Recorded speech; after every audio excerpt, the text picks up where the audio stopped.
Hi. Okay, so I'm Trista. This is Kevin, in case y'all didn't know. And welcome back to Extended Tease Talk. It's basically her talk, but sometimes I interject and say things and annoy her. So It's true. When most people think of haunted places, they picture old mansions, abandoned asylums, or forgotten cemeteries. But some of the darkest places on Earth aren't buildings at all. They are swamps. ooh, swamps, yeah, dangerous. Alligators, mosquitoes. It's not good. Water moccasins. We could live go in on. Florida, so yeah, no, we could go on and on about this. Mhm. So for centuries, swamps have been.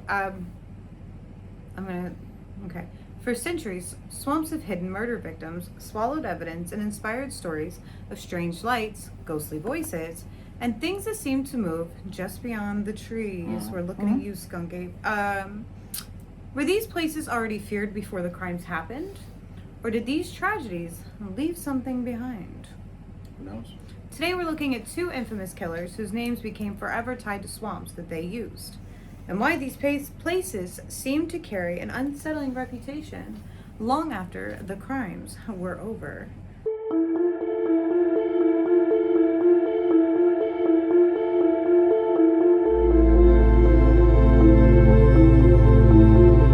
Let's start with something investigators have known for generations.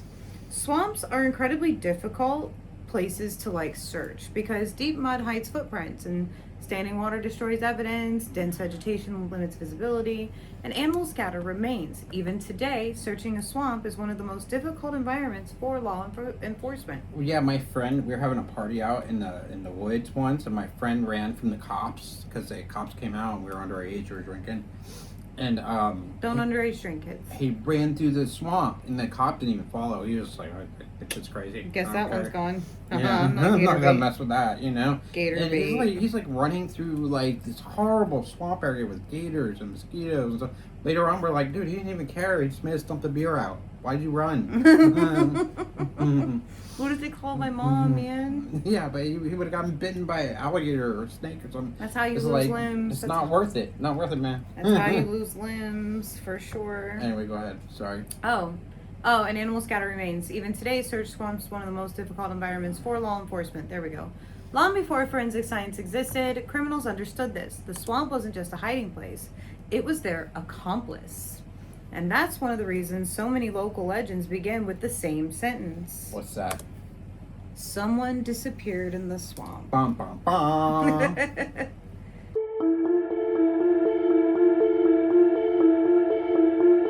It's not funny that people disappear in the swamp. Sorry for laughing.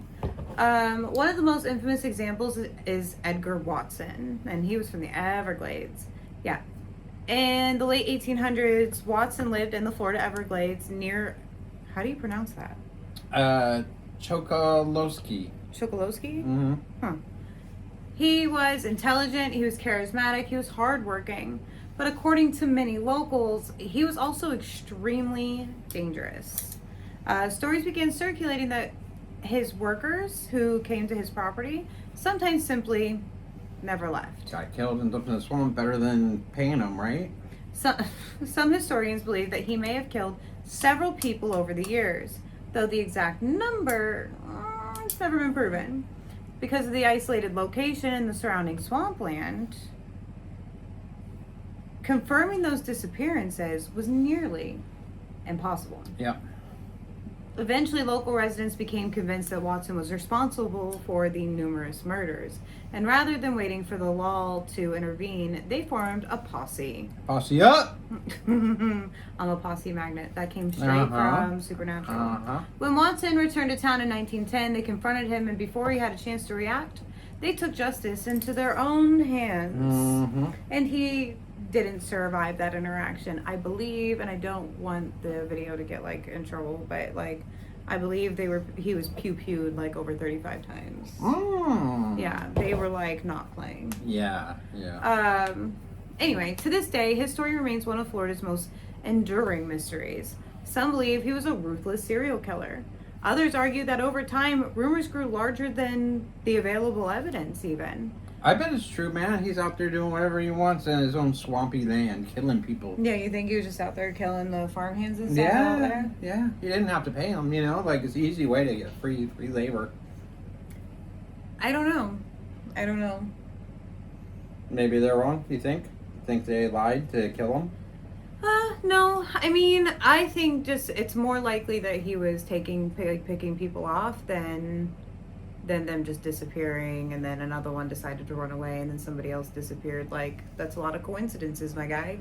So it's more likely that he was killing people. It's just the story does get bigger and bigger and bigger as the years go on. Oh. It was a few people. Then right. It was 30 people. It wasn't then that it was many. 70 right. people. It was like 1 or 2 people. Now it's like over 100 people died over on Edgar Watson's part. Right. Y'all stop it. Yeah. He may have been crazy, but he may not have been that crazy. Right.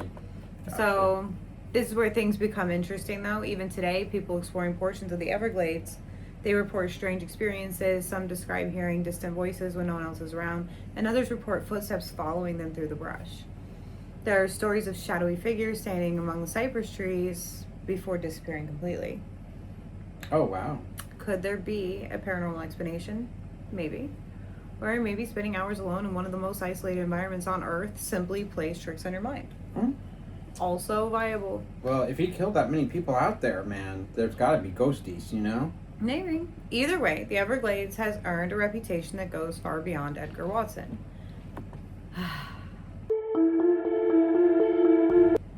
Then there's Joe Ball. This man was a coward. When he got found out, he took care of himself because he's a coward. Dude. Joe Ball. Joe Ball. Do you like Joe Dirt? I don't know. Joe Dirt was actually a nice guy in the movie, so maybe not. If you've never heard of him, his nickname probably gives away the story. He became known as the Alligator Man. Oh. During the 1930s in Texas, Joe Ball owned a tavern that attracted plenty of customers. He also kept several large gators nearby in a pond. He had a gator pit behind his tavern. It was called the Socialite Inn. Over time, women connected to Ball began disappearing. Eventually, authorities began investigating after one of his employees came forward. The allegations were horrifying. Ball was suspected of murdering multiple women, and according to the story, some victims may have been fed to the alligators as an attempt to destroy evidence, and if I remember correctly, one of them may have been fed to the alligators while still alive. That's right. He's a piece of shit, ladies and gentlemen. Didn't we do a video on this already? On the Socialite Inn, we did do a video specifically on the Socialite Inn, the inn that he had, and we had to be more careful about the details of the story because TikTok's more sensitive than YouTube. Oh, okay. So But people got numb by alligators. This isn't about him though, or his place. It's about swamps. Right. Yeah. Before authorities could arrest him, Joe Ball took his own life because, again, he's a coward. Couldn't. I wonder how much evidence they had on him. I don't think that a lot. Exactly how much the alligators'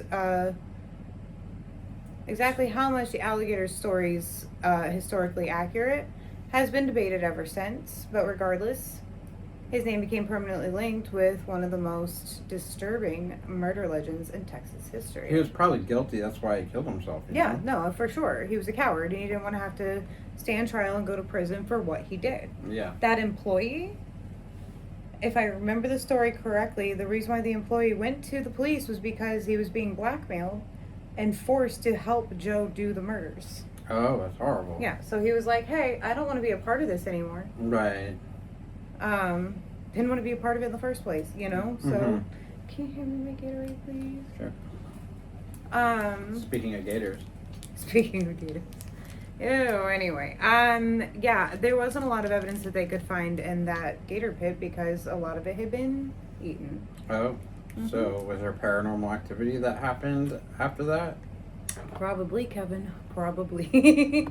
Oh, off the topic, you know what I just saw? Oh, what did you just see? I saw people, we're it might be recording, right? wrong, it might be totally fake, but I saw people sailing through where the Titanic? went sunk, which could be totally false. Maybe you can't go through there. I don't know.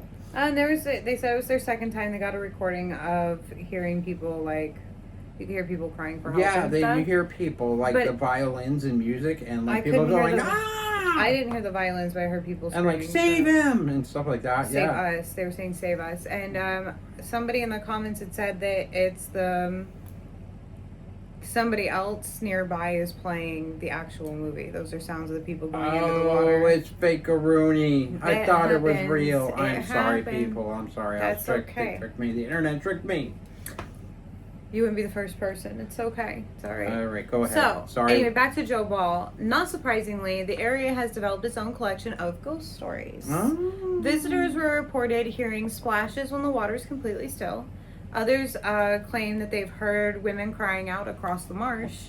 And some investigators have even described an overwhelming feeling of being watched while standing near the old property.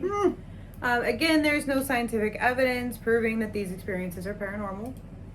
But stories like these continue to circulate decade after decade. I love it.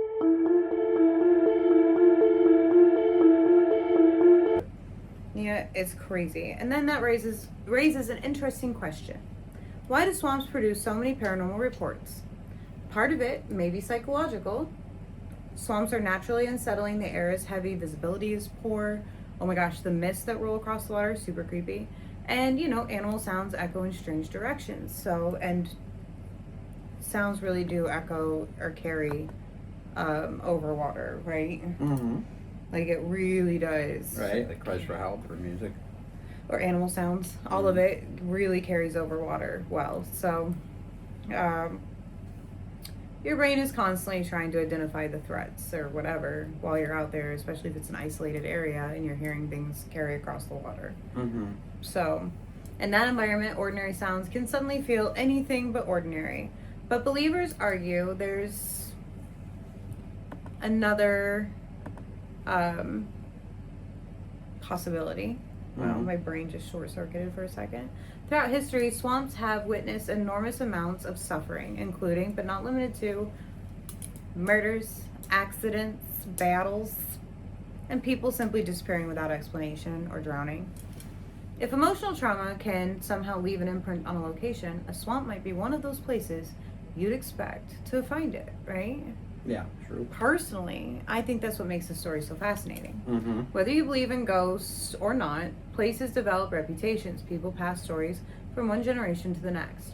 Those stories shape how we experience these locations.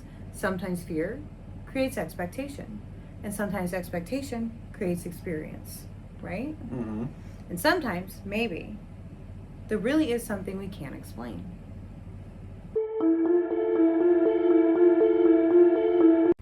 Right? Yeah, absolutely. So next time we're leaving the true crime behind. No true crime. And then we're diving fully into the paranormal side of swamps. Ooh. Ooh. We'll look at ghost lights, phantom voices, and the mysterious odds effect and haunted swamps from around the world that continue to leave investigators searching for answers. Until then, stay curious, stay respectful, and maybe if you find yourself standing alone in a swamp and, something calls you, don't answer it. If it calls your name, don't answer it. And somebody go sail through the area where the Titanic sunk and see if you can hear anything. That sounds cold. Yeah. That doesn't sound fun. It sounds But cold. go see. Let us know in the comments Yeah, for sure. what happened. Yeah. All right. And they said that they had sailed through there twice. And it they happened heard 2 times. And they heard it both times, but it was easier to hear it the second time than the first time because it was a lot windier the first time, apparently. I was fooled 2 times. Don't forget to like, comment, and subscribe. It really helps to support the channel. We work hard on it. Thanks for watching That's Extended true. Teas Talk, and I'll see you next time. Bye!